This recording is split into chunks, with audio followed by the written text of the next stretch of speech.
Hello guys, देखिए हम राजस्थान का एकीकरण पढ़ रहे हैं। ठीक है, एक साथ पूरा कवर करेंगे। तो देखिए हमें क्या क्या पढ़ना है। पहले तो कितने चरण हुए हैं, तो हमारे राजस्थान के एकीकरण में कितने चरण हुए हैं, ये 7 चरण हुए हैं।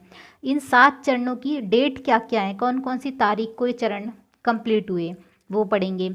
इन चरण के नाम क्या क्या थे वो नाम पढ़ेंगे। इसके अलावा कौन कौन सी इसमें रियासतें शामिल थी वो रियासतें पढ़ेंगे। फिर कौन प्रधानमंत्री बने, कौन मुख्यमंत्री बने, ये पढ़ेंगे। इसके अलावा पढ़ेंगे राज प्रमुख कौन बने और इनका विवरण पढ़ेंगे। ठीक है, तो देखिए सबसे पहले पहला चरण आता है राजस्थान के एकीकरण का। कब हुआ था पहला चरण? 18 मार्च 1948 में। नाम क्या रखा था? मत्स्य संघ रखा गया था। इसमें 4 रियासतें शामिल थीं जिनको हम ABCD के नाम से जानते हैं। ए से अलवर, बी से भरतपुर, सी से करौली, डी से धौलपुर। और साथ ही इसमें एक ठिकाना भी शामिल था जिसे हम नीमराणा के नाम से जानते हैं। इसमें जो प्रधानमंत्री थे वो थे शोभाराम कुमावत, और ये कहाँ से थे? अलवर से थे। ठीक है, राज प्रमुख किनको बनाया गया था? महाराज उदयभान सिंह को, जो कि धौलपुर से थे। ठीक है, और राजधानी किसे बनाया था? अलवर को। राजधानी किसे बनाया? अलवर को। देखिए ये जो नामकरण है, नाम क्या है? मत्स्य संघ। तो मत्स्य संघ नाम किसने दिया?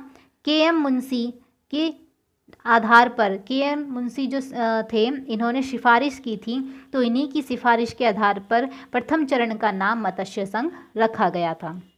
उद्घाटनकर्ता कौन थे? VN गौड़गिल, यानी कि विष्णु नरहरि गौड़गिल थे। ये हमारा प्रथम चरण है। कब हुआ? 18 मार्च 1948 को। नामकरण मत्स्य संघ रखा गया। 4 रियासतें और एक ठिकाना शामिल था, यानी टोटल 5 इकाई थी।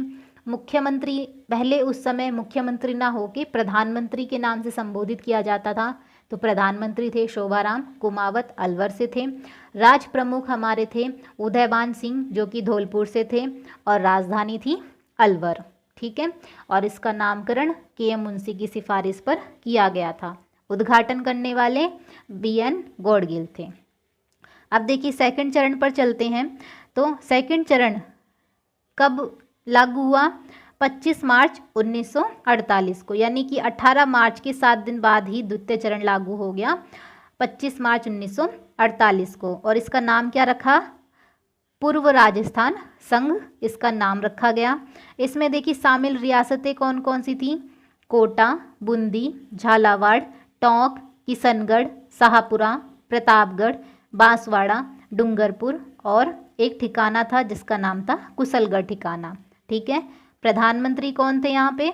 गोकुललाल असावा, जो कि शाहपुरा के थे। राज प्रमुख किनको बनाया गया? महाराज भीम सिंह को, जो कि कोटा से थे। और उद्घाटन करने वाले वही थे VN गौड़गिल, जिन्होंने प्रथम चरण में उद्घाटन किया था। उन्होंने ही द्वितीय चरण, VN गौड़गिल ने द्वितीय चरण में भी इन्होंने ही उद्घाटन किया। ठीक है, इसके बाद देखिए तीसरा चरण आता है 18 अप्रैल 1948 को। तो देखिए जो हमारा पहला चरण था 18 मार्च, उसके जस्ट 1 महीने बाद हमारा तीसरा चरण आता है 18 अप्रैल 1948 को। नाम क्या रखा गया? नाम रखा गया संयुक्त राजस्थान। संयुक्त राजस्थान देखिए नाम कैसे पड़ा कि जो हमने सेकंड चरण में पूर्व राजस्थान संघ पढ़ा था, इसी में हमने किसको शामिल कर दिया? उदयपुर को शामिल किया, तो इससे इसको संयुक्त राजस्थान नाम दिया। ठीक है, यहाँ पे प्रधानमंत्री कौन बने? माणिक्यलाल वर्मा, जो कि उदयपुर से थे। और राज प्रमुख कौन बने? भूपाल सिंह, महाराणा भूपाल सिंह, ये कहाँ से थे? उदयपुर से थे। ठीक है, और उद्घाटनकर्ता कौन थे? पंडित जवाहरलाल नेहरू।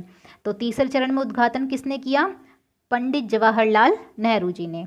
ठीक है, संयुक्त राजस्थान नाम इसलिए दिया कि जो सेकंड चरण था उसी को में हमने एक उदयपुर रियासत को और शामिल कर दिया, तो ये संयुक्त हो गए। ठीक है, इसके बाद देखिए चौथा चरण कब हुआ?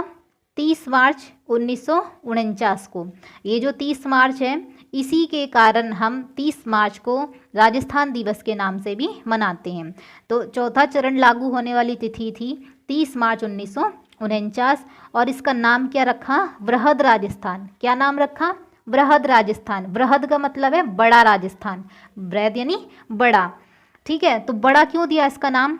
क्योंकि संयुक्त राजस्थान जो कि हम तीसरा चरण पढ़ के आए हैं, इसी में हमने जयपुर, जोधपुर, बीकानेर और जैसलमेर इन 4 बड़ी बड़ी रियासतों को शामिल किया था।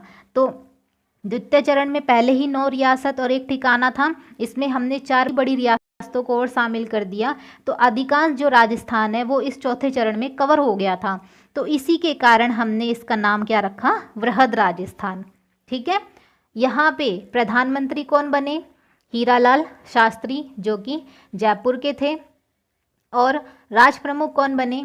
सवाई मानसिंह द्वितीय, ये जयपुर के राज प्रमुख बने, ठीक है। इसके बाद देखिए महाराज प्रमुख किनको बनाया गया? भूपाल सिंह को। ये जो भूपाल सिंह पहले कौन थे? राज प्रमुख थे, इन्हीं को अब ट्रांसफ़र करके यहाँ पे महाराज प्रमुख बना दिया गया। और ये ऐसे महाराज प्रमुख थे जो पहले भी थे और अंतिम भी थे। इनके पहले ना कोई महाराज प्रमुख हुआ और ना इनके बाद कोई महाराज प्रमुख हुआ, यानी ये पहले और आखिरी थे। भूपाल सिंह उदयपुर से। उद्घाटनकर्ता कौन थे? सरदार वल्लभ भाई पटेल। पहले में एन.वी. गॉडगिल, दूसरे में एन.वी. गॉडगिल, तीसरे में जवाहरलाल नेहरू और चौथे में सरदार पटेल, क्योंकि ये रियासती विभाग के क्या थे? अध्यक्ष भी थे, तो इन्हीं ने इसका उद्घाटन किया है। 5वां चरण देखिए 15 मई 1949 को, यानी कि 30 मार्च के बाद अप्रैल गया और आधा मई यानी 1.5 महीने बाद, ठीक है। इसका नाम क्या रखा गया? संयुक्त बृहत्तर राजस्थान। क्या नाम रखा गया? संयुक्त बृहत्तर राजस्थान। अब इसमें क्या कहा कि ये जो चौथे चरण में हम पढ़ के आए हैं बृहद राजस्थान, इसमें हमने पहले चरण को शामिल कर दिया, यानी मत्स्य संघ को शामिल कर दिया, क्योंकि हमने तृतीय चरण में दूसरे को शामिल कर लिया था प्लस उदयपुर को शामिल किया। चौथे चरण में हमने थर्ड को शामिल करके और ये 4 रियासतें और जोड़ ली। तो अब 5वें चरण में हम इस बृहद राजस्थान में जो पहला चरण छूट गया था मत्स्य संघ, इसको हमने शामिल कर लिया। तो अब ये क्या बन गया? संयुक्त बृहत्तर राजस्थान बन गया। प्रधानमंत्री कौन है? हीरालाल शास्त्री जयपुर के, और सवाई मानसिंह द्वितीय जयपुर से हैं, ये राज प्रमुख है, वही सेम टू सेम यहाँ पे रहेंगे। इसके बाद देखिए डॉक्टर शंकर राव समिति की सिफारिश पर मत्स्य संघ को इसमें शामिल किया गया था। यानी जो 5वां चरण है इसमें हमने चौथे चरण में मत्स्य संघ को और ऐड करके 5वां चरण बना दिया, और इस 5वें चरण में मत्स्य संघ को शामिल किसकी सिफारिश पर किया गया? शंकर राव समिति की सिफारिश पर किया गया। इसके बाद देखिए 6वां चरण कब आया? 26 जनवरी 1950 को। हम गणतंत्र भी कब हुए थे? 26 जनवरी 1950 को, ठीक है। और इसका नाम क्या रखा? राजस्थान संघ इसका नाम रखा। सिरोही का राजस्थान में विलय किया गया, किसको छोड़ के? आबू और देलवाड़ा को। यानी सिरोही का आबू और देलवाड़ा को छोड़ दो, बाकी सारा हमने किस में शामिल कर लिया था? 6ठे चरण में राजस्थान संघ में शामिल कर लिया था। प्रधानमंत्री वही हैं हीरालाल शास्त्री जयपुर से, और राज प्रमुख भी वही हैं, कौन? सवाई मानसिंह द्वितीय। इसके बाद देखिए विशेष में क्या है? राजस्थान का बी श्रेणी का दर्जा समाप्त। राज्य बी श्रेणी का राज्य जो राजस्थान था हमारा, इसको बी श्रेणी का दर्जा प्राप्त था। और बी श्रेणी का दर्जा किन को प्राप्त होता है? जिन रियासतों का एकीकरण हुआ है, यानी जो राज्य एकीकरण से बना है उसको बी श्रेणी का दर्जा था, उसको समाप्त कर दिया गया, ठीक है। इसके बाद देखिए ये जो बी श्रेणी का दर्जा था 6ठे चरण तक था, 7वें चरण में इसको समाप्त किया था। तो देखिए 7वां चरण कब आया? 1 नवंबर 1956 को। और इस 1 नवंबर की डेट को ही हम क्या मनाते हैं? राजस्थान का स्थापना दिवस मनाते हैं, क्योंकि इस 1 नवंबर को पूरे राजस्थान का एकीकरण हो चुका था और रियासतों को समाप्त करके और पूरे राजस्थान का गठन हो गया था। इसीलिए 1 नवंबर को राजस्थान का स्थापना दिवस मनाया जाता है। इसका नाम क्या रखा? आधुनिक राजस्थान। यानी जो आज वर्तमान में हम राजस्थान पढ़ते हैं, ये कब बना? 7वें चरण में 1 नवंबर 1956 को। इसमें देखिए शामिल कौन कौन सी रियासतें थी? अजमेर मेरवाड़ा जो कि हमारा चीफ कमिश्नरेट एरिया था, वो शामिल था। आबू और देलवाड़ा जिसको हमने 6ठे चरण में छोड़ दिया था, अब उसको इसमें शामिल कर लिया है, जो कि सिरोही का है। और एमपी के मंदसौर जिले की भानपुरा तहसील का सुनेल टप्पा जो कि हमने कोटा में शामिल कर लिया, और सिरोंज उपखंड को हमने एमपी को दे दिया। यानी शामिल तो 3 को करा, अजमेर मेरवाड़ा, आबू देलवाड़ा और सुनेल टप्पा को, और दिया क्या, सिरोंज उपखंड दिया एमपी को। ठीक है, अब देखिए यहाँ से जो सीएम बन गए वो कौन बन गए हैं, मोहनलाल सुखाड़िया यहाँ पे सीएम बन गए हैं। तो मोहनलाल सुखाड़िया के मुख्यमंत्री काल में, यानी कि यहाँ से अब हमारे सीएम पद का क्या हो गया है, शुरुआत हो गई है। ठीक है, और राज प्रमुख पद समाप्त होकर अब राज्यपाल का पद प्रारंभ हो गया। ठीक है, जो पहले राज प्रमुख का पद चलता था रियासती समय में, उन रियासती समय का अब राज प्रमुख का पद समाप्त कर दिया और राज्यपाल का पद गठित हो गया। और हमारे पहले जो राज्यपाल बने वो कौन बने, गुरुमुख निहाल सिंह पहले राज्यपाल बने हैं। ठीक, और 7वें संशोधन से राज्यों की श्रेणियां समाप्त कर दी गई और हमें राजस्थान को बी श्रेणी का दर्जा प्राप्त था, वो भी यहाँ पे समाप्त हो गया 7वें चरण में। यानी कि 7वें चरण में आके हम राजस्थान बन गए, सारी रियासतें समाप्त हो गई, इन सब का एकीकरण कर दिया गया, राजस्थान को बी श्रेणी का दर्जा प्राप्त था वो भी समाप्त कर दिया गया। ठीक है, और प्रधानमंत्री से अब यहाँ पे सीएम पद का गठन हो गया, और साथ ही साथ में राज्यपाल का पद प्रारंभ हो गया, राज प्रमुख का पद समाप्त हो गया। तो ये हमारे राजस्थान का एकीकरण था। अब देखिए, एक ये है कि जो मुख्यमंत्री की ट्रिक है ना याद करने के लिए कि भाई हम इनको कैसे याद करेंगे, तो देखिए इसको ट्रिक से याद कर लेते हैं कि यहाँ पे ले लेते हैं कि शोभा, गोकुल की, मणि और हीरा। मतलब प्रधानमंत्री याद करने के लिए हम क्या ट्रिक बना रहे हैं कि शोभा, गोकुल की, मणि और हीरा। ठीक है, वैसे भी 4थे चरण में भी हीरालाल शास्त्री थे, 5वें चरण में भी हीरालाल शास्त्री थे और 6ठे चरण में भी हीरालाल शास्त्री थे, तो याद हो जाएगा। और आपको ये याद है कि हमारे जो सीएम बने थे वो मोहनलाल सुखाड़िया आगे चल के बने ही थे, तो इनको याद कर लीजिएगा। बाकी ये शुरुआत के 4 याद करने के लिए ट्रिक है कि शोभा, गोकुल की, मणि और हीरा है। शोभा कोई लड़की है तो उससे याद रख लेना शोभा राम कुमावत, गोकुल की से याद रख लेना गोकुल लाल असावा, मणि से याद रख लेना माणिक्यलाल वर्मा, और हीरा से याद रख लेना हीरालाल शास्त्री।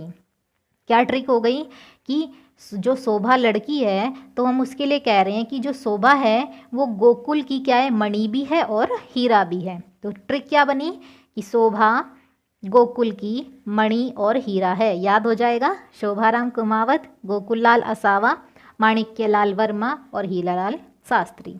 ठीक है,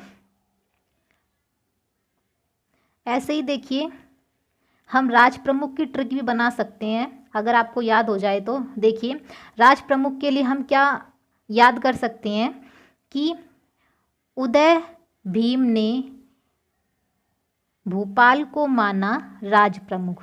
क्या ट्रिक बना सकते हैं कि उदय भीम ने भोपाल को माना राज प्रमुख। ठीक है, तो उदय से हो जाएगा महाराज उदयभान सिंह, भीम से याद हो जाएगा भीम सिंह, भोपाल से याद हो जाएगा महाराणा भूपाल सिंह, और माना से हो जाएगा सवाई मानसिंह द्वितीय। तो सवाई मानसिंह द्वितीय 4थे चरण में भी थे, 5वें चरण में भी थे और 6ठे चरण में भी थे। 7वें चरण में आपको पता ही है कि राज्यपाल का पद प्रारंभ हो गया था, तो नए हमारे जो पहले राज्यपाल बने थे वो गुरुमुख निहाल सिंह बने थे। तो शुरुआत के 4 याद करने के लिए क्या हो जाएगा कि उदय भीम ने भोपाल को माना राज प्रमुख, क्योंकि हम राज प्रमुख की ट्रिक याद कर रहे हैं, तो याद कर लेना उदय भीम ने भोपाल को माना राज प्रमुख। तो उदय से उदयभान सिंह, भीम से भीम सिंह, भोपाल से भूपाल सिंह, माना से मान सिंह द्वितीय, और राज प्रमुख की ट्रिक हम याद कर ही रहे हैं। तो ऐसे आप प्रधानमंत्री और राज प्रमुख याद कर सकते हैं।